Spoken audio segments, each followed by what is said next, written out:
That boy died so they could cash in a motherfucking insurance policy and to cover up the fact that Roc Nation was ripping Megan away from 300.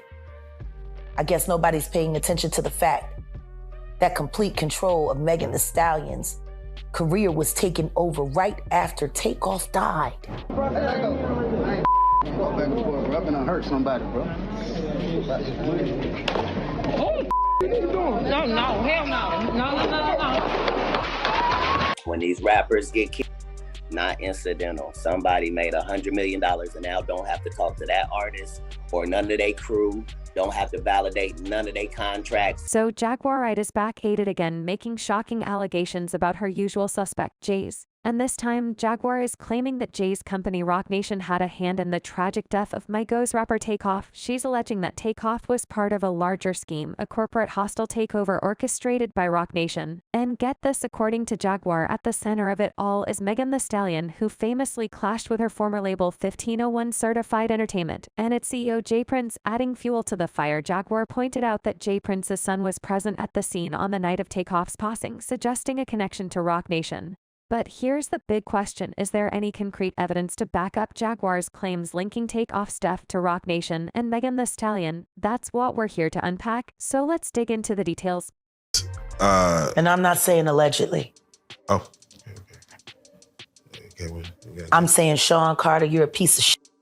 It's been a year and a half since the Migos rapper TakeOff was, and it still stings to think about how senseless and random this tragedy was. TakeOff was literally an innocent bystander who got hit by a stray bullet. Well, at least that's the official story. But according to Jaguar Wright and some other industry insiders, nothing about TakeOff's death was random. So to give you some context, on November 1st, 2022, TakeOff was fatally shot 810 bars in bowling in Houston, Texas. He was at a private party with his bandmate and Uncle Quo, and the event wrapped up at around 1 o'clock.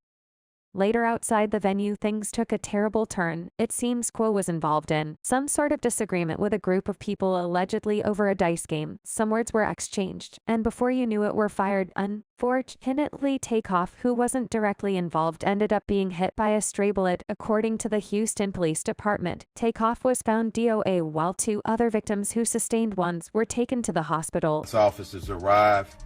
They came upon a male who was deceased. That male has been identified as Kersnick Ball, better known as TakeOff. He's a member of the Migos rap group out of Atlanta. And everyone spoke of what a great young man this is, how peaceful he is, what a great artist. And I'm calling upon everybody, our hip-hop artists in Houston and around the nation. We got to police ourselves. It is so many talented individuals, men and women, in that community who, again, I love and I respect. And we all need to stand together and make sure nobody tears down that industry. Now, there was a lot of conflicting information at the time about what really happened, and many people on social media were quick to point fingers at Quo, saying he was partly responsible for what happened to TakeOff. See, earlier that night, Quo shared a video on his IG driving around Houston with J Prince's son. So in case you're not familiar with J Prince, he's the CEO and co-founder of Houston-based record label Rapallo, and likes to refer to himself as the King of Houston. As for his son J Prince, he's made a name for himself with his streetwear brand Mob Ties. Now word on the street is that whenever high-profile rappers roll into Houston, Prince takes on the role of providing protection. But there's a flip side to this story. There have been whispers swirling around about J Prince and his son allegedly extorting artists and charging them astronomical fees for their protection services. And then there are also some rumors about these dice games where artists allegedly end up getting set up. See, TakeOff isn't the first person to lose his life after attending a game organized by J Prince. Just 2 months before TakeOff died, Chicago's Duke the Jeweler was reportedly robbed after winning $100,000 in a dice game, and was later ambushed and fatally shot while walking to his car. And this is why some fans were calling out Quo after TakeOff died, saying he should have known better than to associate himself with J Prince and the Mob Ties crew. Now, as for the suspect, who TakeOff on December 2, 2022, the police arrested. According to the court documents, Clark is also banned from contacting witnesses, victims, and family members of TakeOff, including J Prince Jr. and Shocker Stevenson. The order also prohibits Clark from contacting J Prince in any capacity. But Clark still maintains his innocence, and his attorney Tia Kinnan-Hollins recently told Rolling Stone that her client did not fire the bullets that hit TakeOff. She also claimed that the video and ballistic evidence that the investigators used to arrest Clark would not hold up as conclusive in the trial. There was someone else who started the show. It was not Patrick Clark. Kinnan-Hollins told Rolling Stone he was in the same position that TakeOff was in. He was trying to get out of there alive as well. He didn't have anything to do with the argument that occurred. He just happened to be in the wrong place at the wrong time when people started firing weapons. Now, here's where it gets even more wild. There's this theory going around that TakeOff was sacrificed, with some folks even speculating that the fact that he was killed on Halloween was not a coincidence. Some fans also pointed out that just a day before the tragic event, Quo and TakeOff dropped the music video for their track Messy, which features some pretty creepy imagery and symbolism. There's a scene with a group of people gambling and squabbling over cards, Quo chilling with a nearby while looking at Amigos contract, and TakeOff standing next to a drawing of the Grim Reaper with the letters RIP. Now, the big question is, why would anyone sacrifice a successful artist who made a lot of money for a lot of people? Well, allegedly in the music industry, death can be just as profitable as a #1 record. Cat Williams recently talked about this in an interview, and while he didn't name TakeOff, he said that it's no coincidence that so many young rappers meet untimely ends, because every time one of them dies, there's someone higher up making a lot of money off of that tragedy. Here's the truth.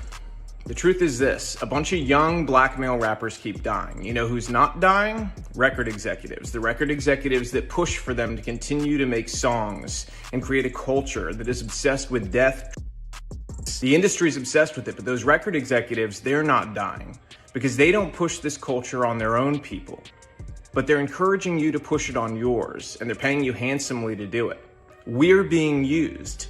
You've been used for a long time. You know, they create this paradigm to make you believe that you're so important and your celebrity status is worth so much, but in truth, you're a pawn in their game and you always have been. The government has wanted to hold down communities of people in different ways through different methods for a very long time. Their method in the black community has been to use entertainment to create a culture obsessed with death and money, so that they could create a false paradigm of what happiness and what success really was. It's been a year and a half since the Migos rapper TakeOff was, and it still stings to think about how senseless and random this tragedy was. TakeOff was literally an innocent bystander who got hit by a stray bullet. Well, at least that's the official story. But according to Jaguar Wright and some other industry insiders, nothing about TakeOff's death was random. So to give you some context, on November 1st, 2022, TakeOff was fatally shot 810 bars in Bowling in Houston, Texas. He was at a private party with his bandmate and Uncle Quo, and the event wrapped up at around 1 o'clock. Later outside the venue, things took a terrible turn. It seems Quo was involved in some sort of disagreement with a group of people, allegedly over a dice game. Some words were exchanged, and before you knew it, were fired. Unfortunately, TakeOff, who wasn't directly involved, ended up being hit by a stray bullet. According to the Houston Police Department, TakeOff was found DOA, while 2 other victims who sustained wounds were taken to the hospital.